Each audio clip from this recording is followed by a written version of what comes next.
Hello, everyone, and thank you for joining us. Welcome to our 7th webinar in the 2025-26 FCM Collective series. In today's session, we will uncover the economic and legal implications for municipalities with the adoption of a new federal Buy Canadian policy. My name is Jen Armfield. I'm the Senior Manager of Policy and Research at the Federation of Canadian Municipalities. As FCM moves forward with our commitment to reconciliation, I want to acknowledge that FCM's head office is located on the unceded, unsurrendered territory of the Anishinaabe Algonquin Nation, whose presence here reaches back to time immemorial. As an organization, FCM endeavors to unlearn colonial mindsets and practices, grow in knowledge, and adapt our ways of working. As we continue to build meaningful relationships, we recognize the historic and ongoing contributions of Indigenous peoples and honor their leadership and partnership in shaping and strengthening communities across the country. I welcome you to acknowledge the land you're joining us from in the chat as well. And before we begin, I'd like to acknowledge that today's session was originally scheduled for February 11th and was postponed following the tragic events in the community of Tumbler Ridge, British Columbia. Our thoughts remain with local leaders and residents as they continue to navigate the profound loss and impact of those events. Now, before I turn things over to the experts, I have a few housekeeping items to mention. L'interprétation simultanée est disponible pour notre session aujourd'hui. Pour accéder à l'audio en français, il faut simplement cliquer la petite icône de globe au bas de l'écran vers la droite et sélectionner le français. If you do not select a language, you will hear the live audio in English. Je vous donne quelques secondes pour faire le choix de langue. We'll also be sharing slides in both English and French. Les diapos sont aussi disponibles dans la langue de votre choix. Select the language for the slides by clicking the appropriate tab on the top of your screen. If you'd like to ask a question, please use the Q&A pane in the Zoom platform. We plan to leave ample time for questions toward the end of today's session, so please engage with our panel of experts. Finally, please note that the session is being recorded and will be available on demand on the FCM website. Now to introduce today's guests. Joining us today is Derek Nybor, President and CEO at the Forest Products Association of Canada. As the son and grandson of pulp and paper workers in the Ottawa Valley, he is proud to bring the voice of Canada's forest products sector and its workers, families, and communities to national and international policy and decision-making tables. Also with us is Keenan Loomis, President and CEO of the Canadian Institute of Steel Construction, where he leads national advocacy, industry modernization, and strategic partnerships for Canada's steel construction sector. After practicing law in Washington, D.C., Keenan launched Hamilton's Regional Innovation Center, Innovation Factory. He then served as president and CEO of the Hamilton Chamber of Commerce for 9 years, transforming it into a leading economic force for his community. Our third guest today is Tyler Hanneman, General Manager, Canoe Procurement Group of Canada. As GM for Canoe, Tyler manages over 500 supplier contracts, oversees the procurement department within Canoe, and analyzes trends in the public procurement sector. Tyler's team develops Canoe's programs and trains suppliers nationally. He holds a Master of Business Administration designation. And finally, to get us underway, it's my pleasure to introduce our moderator, Matt Pelche, Policy and Data Advisor with FCM. Matt works on our policy and research team, where he leads a lot of FCM's work on infrastructure, municipal finance, and now international trade. He holds a master's degree in public policy and administration from the London School of Economics and Political Science, and a bachelor's degree in public affairs and policy management from Carleton University.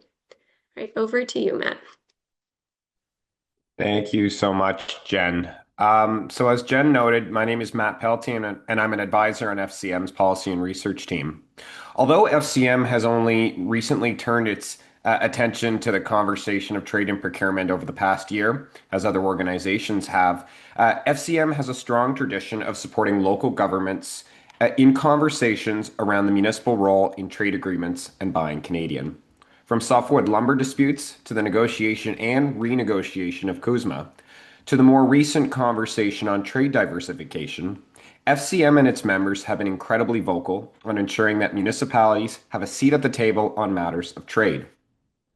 When it comes to relations with the United States, FCM remains concerned that a trade war with the United States will have an impact on the ability of municipalities to provide services and stimulate local economies. As the national voice for municipalities, we've been working closely with federal and provincial partners and engaging with U.S. counterparts to defend local economies on both sides of the border. Since January 2025, FCM has attended conferences and meetings hosted by the main representative bodies of local governments in the United States, such as the National League of Cities, the U.S. Conference of Mayors, and the National Association of Counties. In March 2025, FCM joined a delegation of mayors to meet with Mexican and American counterparts to discuss the benefits of free and fair trade. These meetings gave FCM the opportunity to speak directly with American locally elected officials to strengthen cross border partnerships and highlight the impact of tariffs on North American municipalities.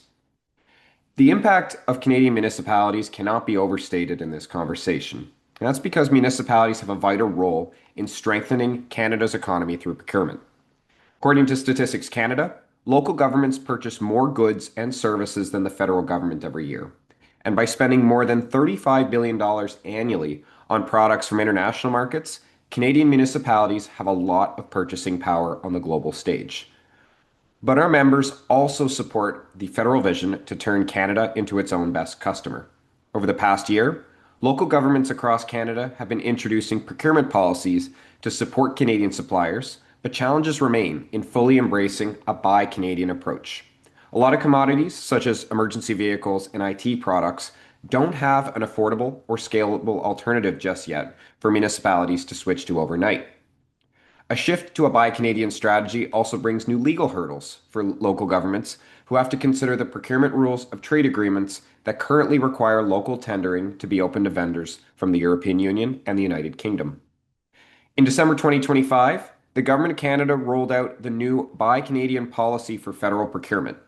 The policy set a clear direction for federal departments and agencies to prioritize Canadian suppliers and Canadian content in their purchasing. The policy also introduces new Canadian material requirements for steel, aluminum, and wood products used in large construction projects funded by federal grants. This will have an impact on municipal infrastructure projects that currently rely on federal funding through cost matching and stacked programs. FCM welcomes the opportunity to partner with the Government of Canada on the design of new procurement rules to support more domestic purchasing by municipalities. But we've also emphasized concern that new conditions on infrastructure spending and funding streams must recognize the legal and material barriers that municipalities face in their efforts to procure more domestically. To discuss what some of these changes mean for our municipal and industrial partners, we've brought together a great cross-section of experts to talk about this in detail. This includes Derek Nyber from the Forest Products Association of Canada, Keenan Loomis from the Canadian Institute of Steel Construction, and Tyler Hanneman from the Canoe Procurement Group of Canada. Gentlemen, thank you so much for joining us today. And with that, I'll invite Derek to kick things off for us. Great. Thanks, Matt. You can hear me okay? Yes, I can. Now, we're wondering there was some tech issues going on with some other folks in the chat here I'm following along with. We have those. I'm just going to check to make sure that those have been more or less resolved. Sure. Switching the audio. I'll make sure if everyone can make sure that they're also muted, I can go through as a host and make sure that that's the case so we have less of an echo effect going on there. So I'll let you go ahead, Derek. Okay, great. Thanks very much. I want to thank FCM, as an Ottawa-based organization at FPAC, really valued the work that Carol and her team does every day in terms of advocating for the needs of municipalities. And and as an industry that touches about 300 municipalities across the country through our sawmill and pulp mill and other parts of the value chain, this is an important partnership for us. So I look forward to take a few minutes here to talk about some of our industry's considerations, and look forward to the discussion and any follow-up that might happen offline. Let me just say that I probably don't need to tell you how challenging a moment this has been, I think, for most industries and most municipalities. The tariffs, we in forestry have already had the softwood lumber dispute, which has been with us since 2017. That combined with the Section 232 tariffs on lumber mean that it's about a 45% combined duty and tariff that our products are now facing as they cross the U.S. border.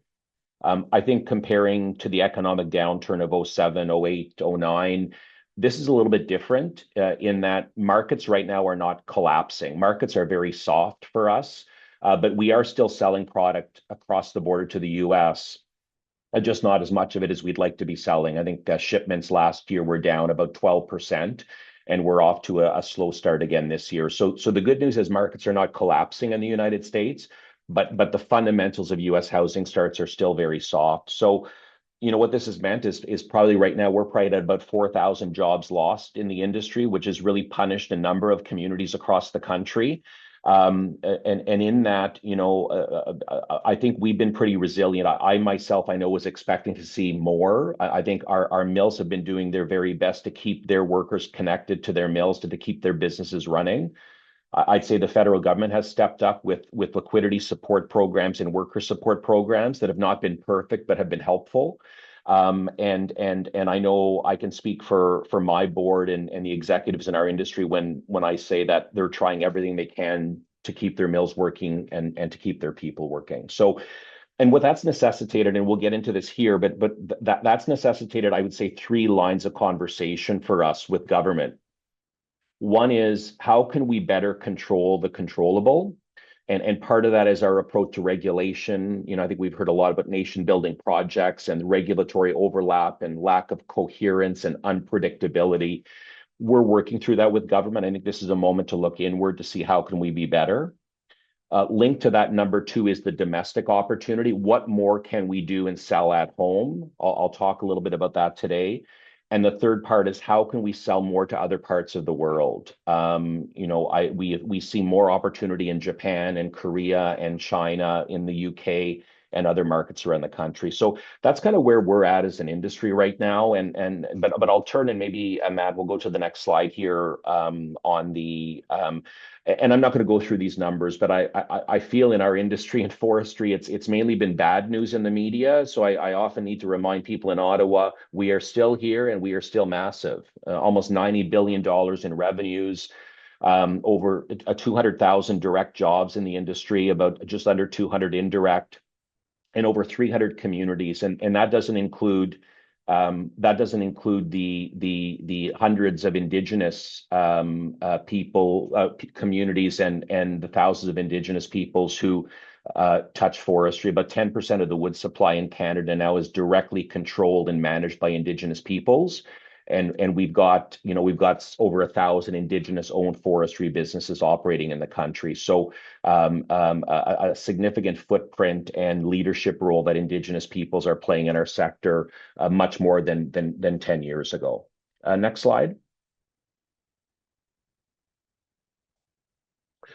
Just in terms of the ecosystem, and there's almost an association for everything, as people know. So I wanted to take the moment here to talk about how we are organized in forestry. So if you do need support, of course, you can always come to me. But so FPAC has the main advocacy and policy lead in Ottawa on behalf of the forest sector and its workers.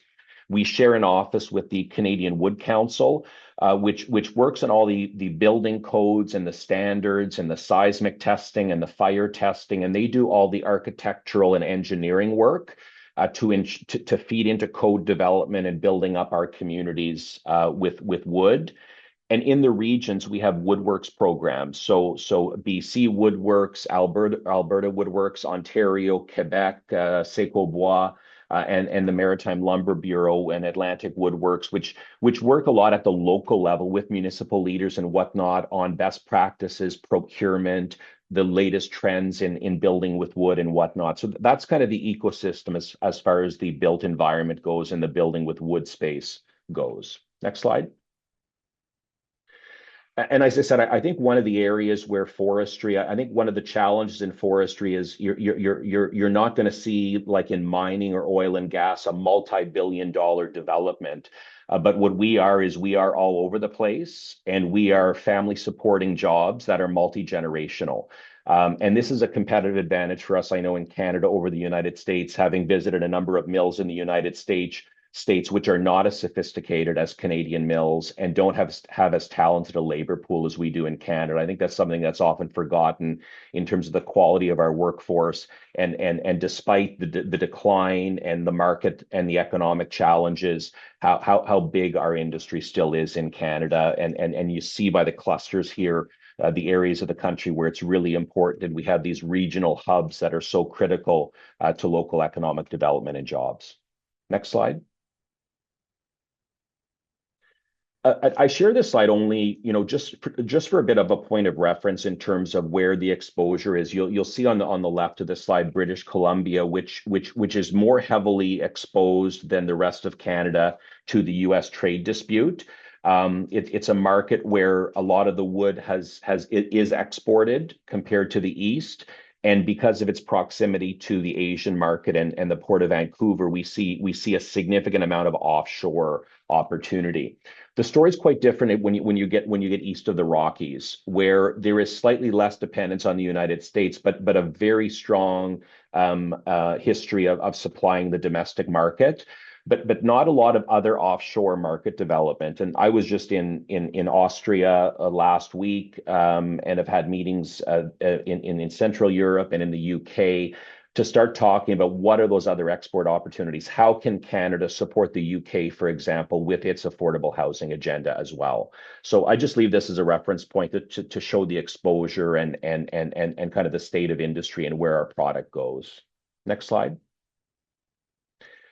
So this is the piece here. We've been doing a lot of number crunching here as the Build Canada Homes ramped up, as the Buy Canadian policy ramped up. We're having questions or conversations that I very much welcome in forestry that we weren't having a few years ago. How can we contribute to military housing on bases?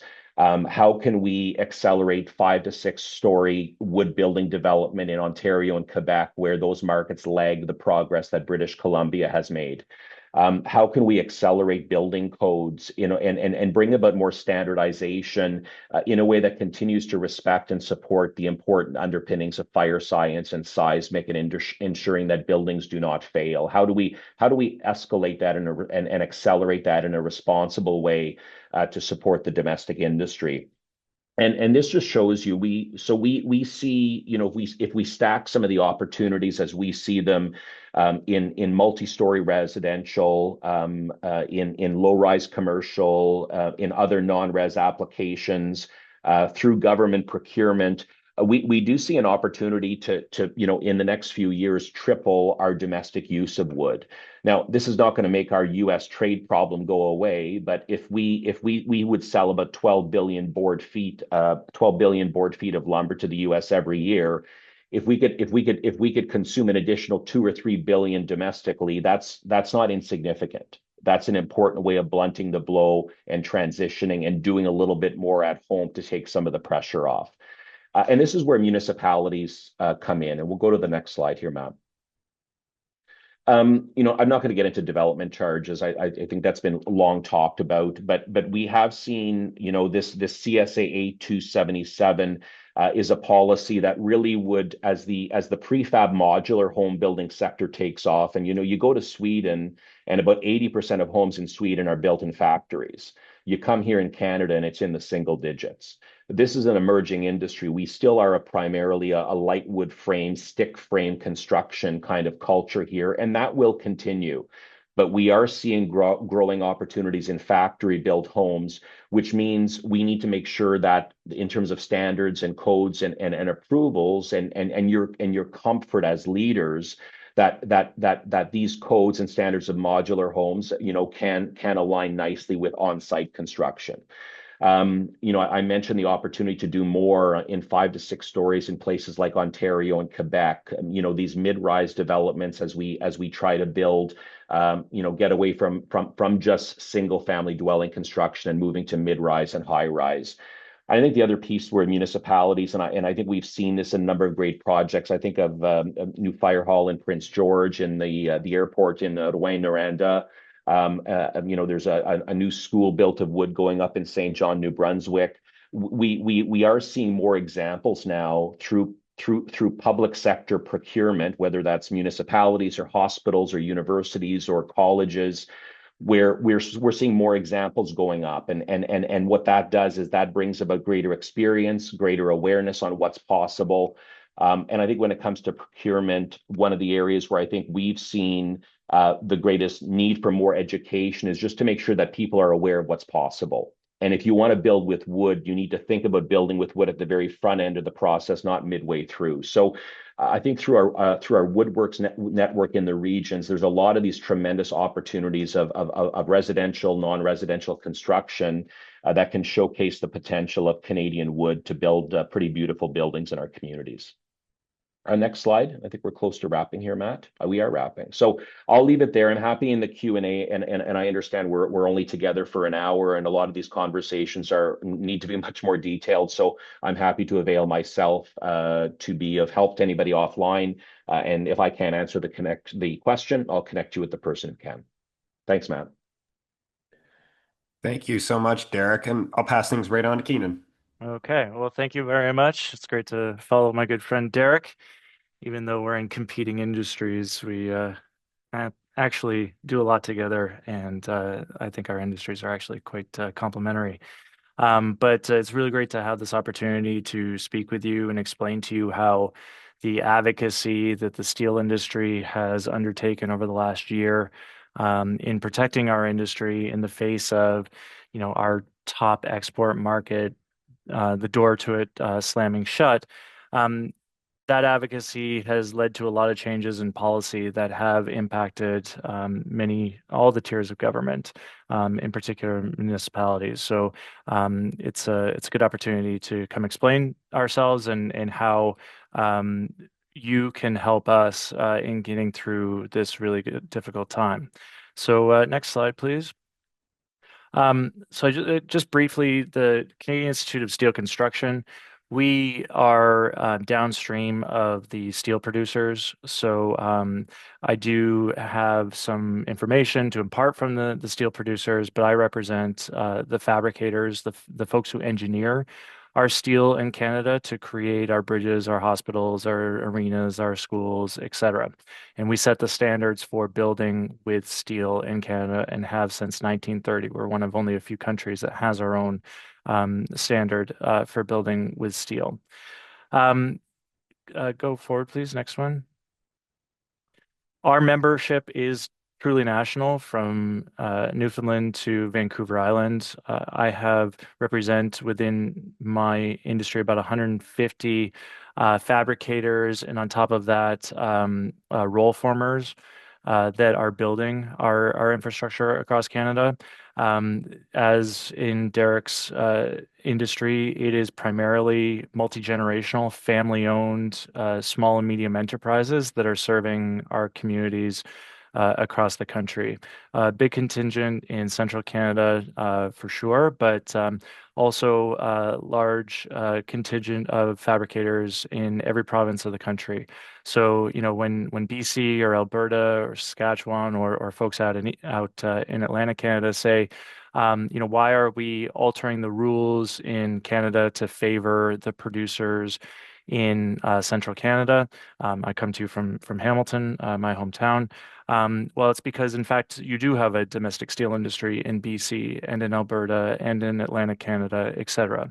Again, these are the fabricators who are working with steel, and it might not necessarily just be folks building with structural steel.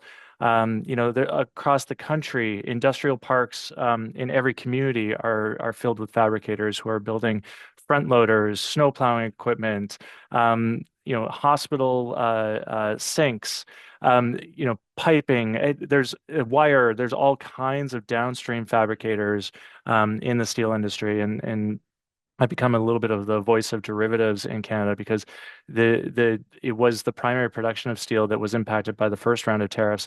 It has gone far deeper this time around, and it has applied to and impacted derivative steel producers across the country.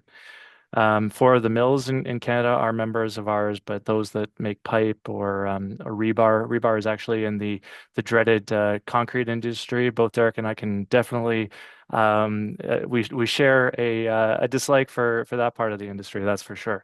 But these are the four mills that supply into the structural steel industry are a part of our membership. Next one, please. So we have big economic impacts across the country, about $10 billion. The steel construction industry accounts for most of the steel used, and 18,000 workers directly employed in fabrication, again, spread out across the country and likely in a community like yours. Next. So we'll get a little bit into what has happened in steel. Obviously we know the 50% tariffs in the US that has again closed the market, especially for the producers in Canada. Most of our production of steel in Canada actually went to the United States. We only have about 30 to 35% market share in our own domestic market, which is absolutely crazy. In the US, it's about 85%. In Europe, it's about 80%. So we do have a long way to go, and some of the measures that we have, again, been advocating for will help us go to that very issue. The first thing is we've strengthened the China surtax. Interesting in our industry is that unlike basically any other industry in any other commodity in the world, there is a huge glut of steel on the global in the global industry, and a lot of that is because China continues to make steel far more than what they need domestically. They are trying to flood the zone and actually injure and perhaps knock out other domestic industries. It is a stated goal of theirs. And so, there is actually a kernel of truth to the 232 tariffs that have been announced by the United States, and that is to protect the United States market against this unfairly and cheaply dumped steel into our market. Um, and we're finding increasingly so it's not just raw steel that's coming into our market, but now it's pre-engineered steel coming into our market as well, which is having a huge impact on quality and on cost overruns because of all the issues that result from this.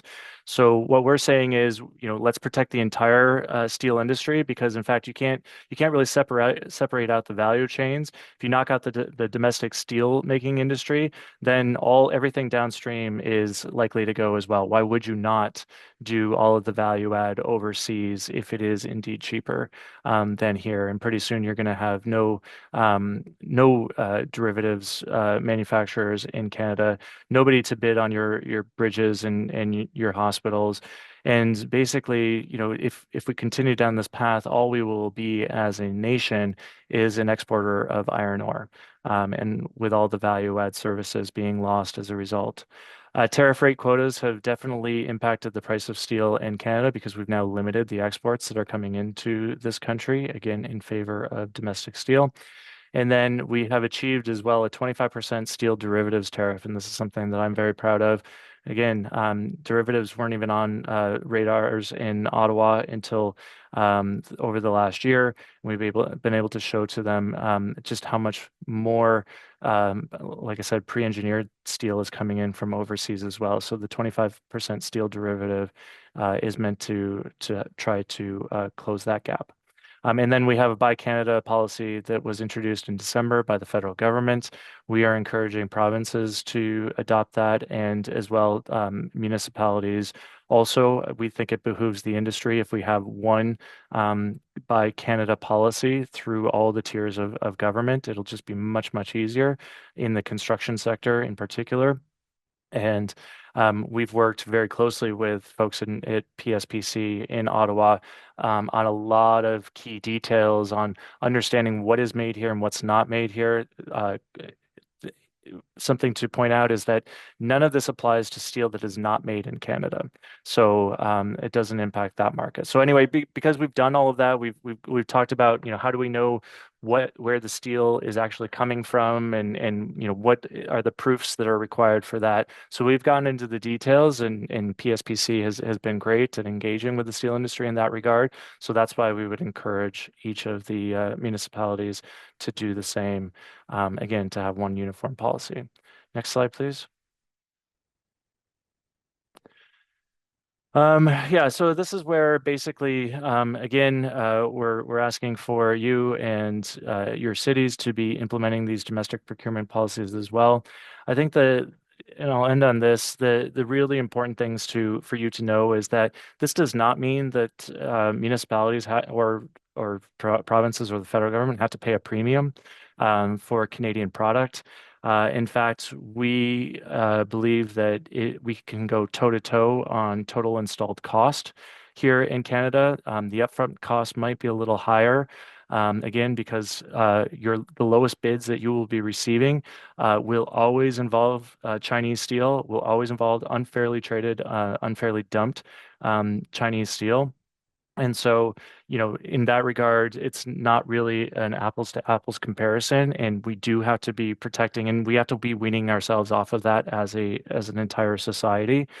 But the coordination on site and on these construction projects will always be easier if the steel is sourced domestically and engineered domestically as well. And so this is where we're really asking folks to let's really change our philosophies around procurement in this country. Again, don't dive to the lowest bid. Make sure that you're using domestic content. Don't disaggregate the bidding from the person who's ultimately having to approve the change orders, because that's where overseas steel will always catch up with you in the end, is in the change orders and all the issues on site. And the other thing that we really need to be mindful of when we do our domestic procurement is the economic multiplier of recirculating those dollars in our own economies. I think we all understand this greatly, but the same goes for steel. And again, especially since you now know that you do have a domestic steel industry in your area. Um, are you if you don't have healthy, dynamic local economies, you're not going to have a healthy, dynamic taxpayer base as well. And honestly, obviously, $1 million spent on a domestic fabricator will redound to the benefit even greater, actually, to the local governments. $1 million spent overseas, it just leaves the country and does nothing to bolster our local economies. So I think the final thing is, and this is something I would ask of FCM as well, is to help municipalities understand what their local procurement rules are and their trade obligations are as well. It is not the same as the federal government and the provincial government. Municipalities do not need to abide by the WTA to WTO rules, sorry, that usually do govern the federal government and the provincial government. And actually, the reason why the federal government is doing this is because they are expanding the risk tolerance for WTO fights. So you should be following suit. My understanding is the only trade agreement that does apply to municipalities is the CETA agreement, our agreement with Europe. Otherwise, you're free to do what you want to in terms of domestic procurement. We've come across a few situations where certain materials are being spec'd.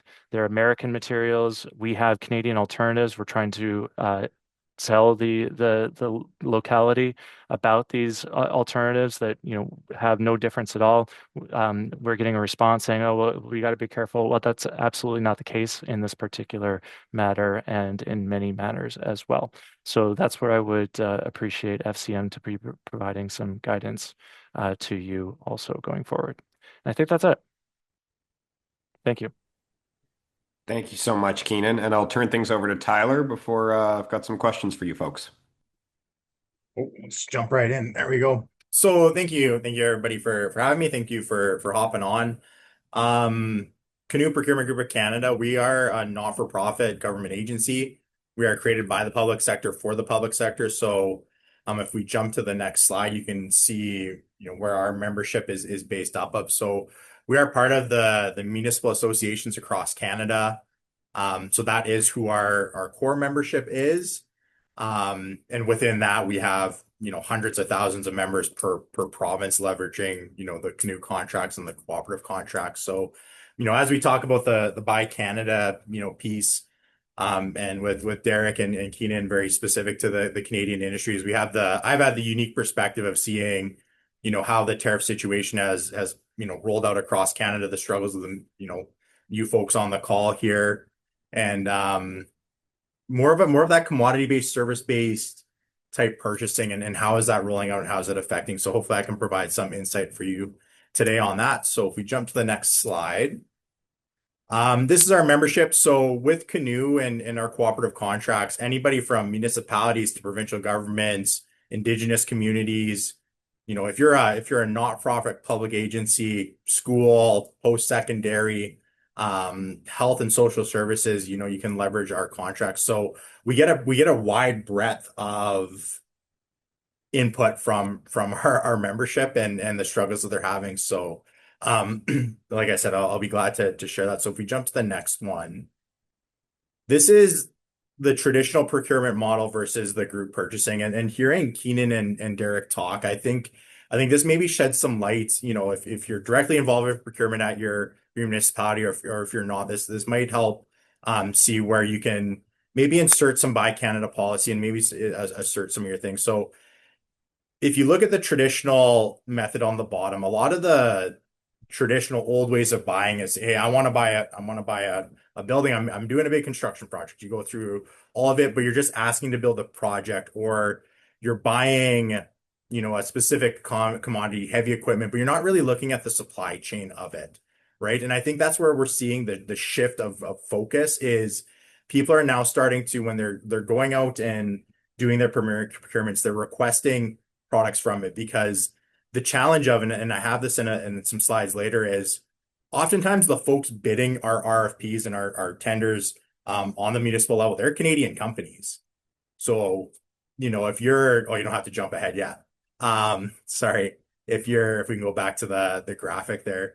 So if you're asking to build, I need a company to come in and do, a bridge work on replace a bridge on my rural range road, you may not be specifying, I want, made my products to be Canadian steel or that. You're just asking for a bridge to be built. And that's kind of where, hearing Keenan and Derek talk is, I think we're starting to see some of that change, and we're starting to see that building code, because people are referencing specs that maybe are, American-based specs that, there is a Canadian alternative.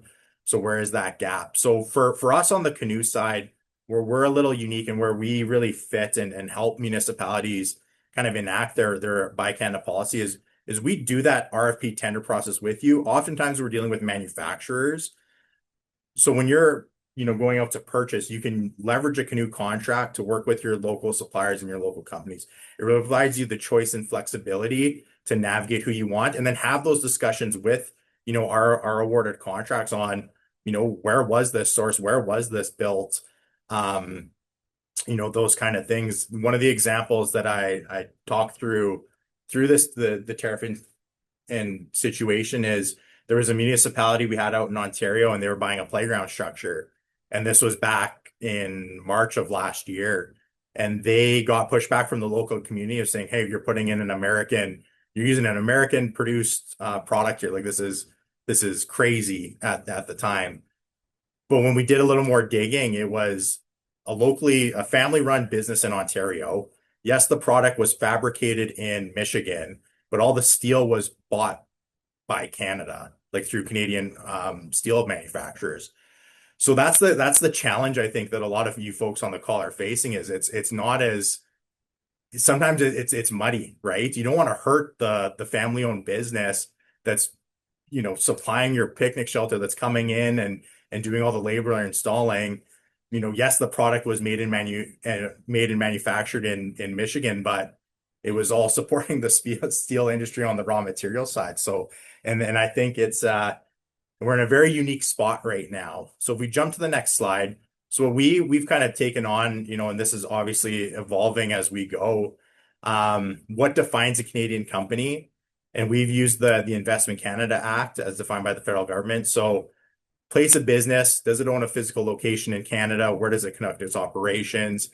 The employment, how many of those people are being employed within your local communities, and do they possess assets within the Canadian marketplace? So this is a good, barometer to start off if you're developing your own Buy Canada policy. I know recently we've had Ontario produce their Ontario First procurement policy, so that has some different legislation. So one thing to consider when you're looking at things on the compliance side of things is you kind of have to go from the bottom up. If it doesn't meet your own bylaws when you're buying things, you don't want to put yourself in a spot where you're contradicting your own bylaws. If those bylaws need to change, it's a council decision that needs to happen. Then are you meeting all your provincial requirements on those things? So with the new Ontario First piece, you ensure you're checking those boxes, and then you hit the various trade agreements across Canada with the new West Trade Partnership Agreement out west to ensure that you're meeting those requirements, as well as the Canadian Free Trade Agreement.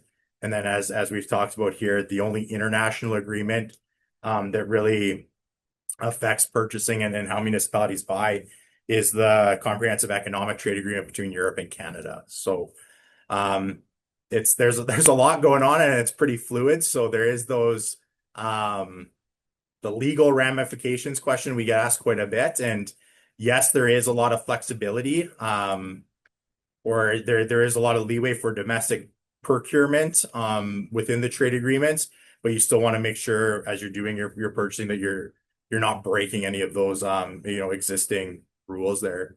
So if we jump to the next one, and this will be more of a commodity-based discussion, and the product of Canada versus made in Canada. And I'm sure everybody in our day-to-day life has seen the maple leaf washing of products that's happening on our store shelves, as well as just in the companies and products that we buy. There's a lot of proud Canadian products and companies that maybe wouldn't have been flying that same flag 18 months ago, kind of thing. So it's good to know. It's good knowledge to know. Product of Canada, that is a made in Canadian product. That's 98% that's been produced and manufactured, and has that 98% Canadian content threshold. The main in Canada is you just have to be 51% of that. So this is where that importing of foreign steel or other products can come in, and then you're manufacturing a good. So to bring it back to the buying front, it can be tricky, where you want to ensure that you are, if it's a priority to you, you're trying to make it as Canadian as possible. So maybe you're looking at a product of Canada where applicable versus a made in Canada product, if you're specifying that out in your procurement. We jump to the next one. Just want to leave us some time for our table questions. So what we've been, trying to tell our membership across Canada is take a strategic approach. If we look at the heavy equipment industry side of things, there is no piece of heavy equipment that is really manufactured. There's no motor grader that's manufactured in Canada, right? That's a global supply chain. We're looking at a Caterpillar, a John Deere, a Komatsu type thing. They have global supply chains that are getting steel from across the globe, rubber for their tires across the globe. All those parts and components are globally manufactured. So find the niche that it's really going to affect it. You don't want to put your municipality in a tough spot. And I think the challenge comes to is a lot of these suppliers and a lot of these companies and dealers and things like that across Canada, they are Canadian owned businesses who employ Canadians, and they are proudly Canadian owned businesses. So when you're going through your procurements on the commodity side, you don't want to hurt your local tax base either than those people supporting your community. So it's tricky, and I don't think there's a real black and white answer for some of the procurements that we look at. There's always going to be that little gray, and one of the examples that I have brought up in the talks before is the classic McDonald's example. nothing is more American than McDonald's. But if you look at a Canadian-owned McDonald's, it's McDonald's Canada. It's a locally owned owner. It's Canadian beef, Canadian dairy, Canadian eggs. All those people, working there are paying are taxpayers within your communities and provinces. So it's tricky is if I could sum it up on that. But it's really important to stay informed on the trade agreements as well as new policies that are coming out. I know the federal government's Buy Canada policy out in December, a lot of things for federal procurement, military procurement, and I understand FCM's working on that roadmap for municipalities. So stay informed with that, and I think FCM will be there to help you folks with that. But also your provincial jurisdictions. Right now with the Buy Ontario piece, you want to ensure that you're remaining compliant with those policies as well. I think that there's a greater discussion, around that. And I know we're going to talk perhaps about some of the pricing implications of that.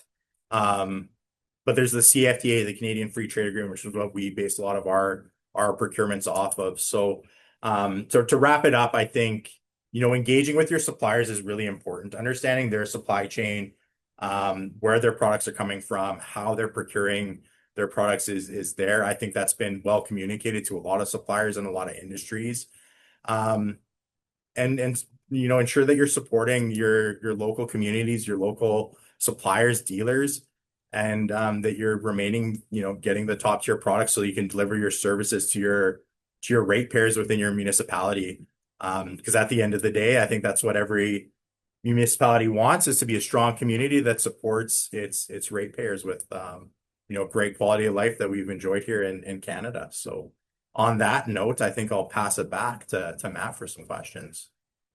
Thank you so much, Tyler, and thank you to all three of you for your presentations there. One of the things that I've been reflecting on this that I kind of didn't touch on in my opening remarks was in our engagement on the CUSMA consultation that has happened, as well as on the consultations relating to a number of other agreements that are under negotiation, say with India and the UAE and the Mercosur partners, for instance.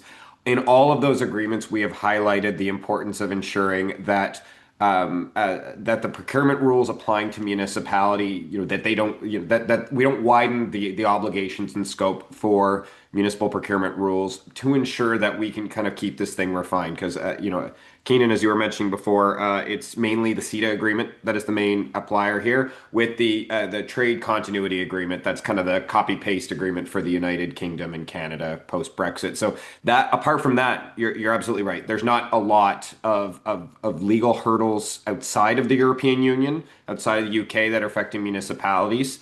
But Tyler, I did want to touch on that one a little more. Potentially, you've from your experience with the members, how have they been approaching these trade agreement conversations themselves right now? And I mean, when I was thinking as well about, if you have the case of like a play structure or structure that was fabricated in Michigan, let's say, chances are there's not a competitive bidder in like Estonia that's probably making the same, competing for the same contract piece. So is this concern concern of ours generally academic, or is there actual kind of real world applicability here? Have you seen a lot of European Union market involvement in a lot of these conversations? And do you envision that this trade-off will be a challenge as the federal government implements the policy or the Buy Canadian strategy? Yeah, I don't, in practicality, not really. It would be my answer. Just because of how service-based or you need operations here typically to be answering those bids, in 2024 kind of thing. So if you're going out for a commodity or a construction project or that kind of thing, typically it's threshold based procurement. So, that 300,000+ for those projects, or on the commodity side, $500,000 on the construction side. So I don't see it too much unless you're one of those big major municipalities who are doing mega, bigger projects or, massive builds. But those European companies are typically buying that. So where you might see it like a press from perhaps European folks is if we start outlining and defining where they can source their products for those builds or projects from. But that's, I haven't seen it too much in the data. That's just me speculating too. I haven't actually seen that happen within the space, but I see it more so probably as a negotiation piece between like the EU and Canada. If it gets to that, as like, well, you guys are putting up, this made in Canada by Canada policy, we're going to do the same, and is that going to limit, us accessing those European markets? So it's it's a difficult one to ask, and like most of this, it's tricky, right? Because we don't know the necessary downhill trajectory of a lot of this. What's going to happen? What are the different levers that are going to be affected across Canada? So I think most municipalities, if they're hitting those thresholds, they've been following CETA agreements, typically before, but it's that defining the supply chain where I could see potential pushback. But that'll be on the more higher end level of negotiation there. So. Absolutely. And I had a question, just moving to Keenan for a second here. You touched on it towards the end here. This has been a conversation among elements of our membership too, was around the kind of you've mentioned that there won't be an anticipated premium, or you weren't expecting the same kind of cost constraint, and obviously recognizing that a lot of the surtax measures that we've seen in the context of, say, against China and like the dumping of steel, those sort of meet a lot of the principle of the essence as well of what we're seeing with the 232 in the Section 232 tariffs in the States, which are under the pretense of national security to some extent. But I want to touch more on this sort of procurement cost piece. We were wondering, is the cost constraint a reality for your members? And what steps can the federal government take to mitigate mitigate some of the cost impacts of, say, potentially more limited vendor pool for these kind of core products like steel, aluminum, and wood? Well, I think the federal government has done a good job of making sure that, we're explaining we're going to continue to build in this country, major projects, other projects that don't fall within the major project category, but defense spending and all that. So we're really happy with that because, even if we don't build ships, shipbuilding activities require buildings and all that. So we're super supportive of that. And Derek, before we came on, Derek was just pointing out this study that just came out from it was the Montreal what is it, Economic Forum or whatever, Institute, yeah. about buying Canadian costing or could cost taxpayers $12 billion a year, and that's because of a lack of competition. What I would say is certainly in the fabrication space, there's no lack of competition.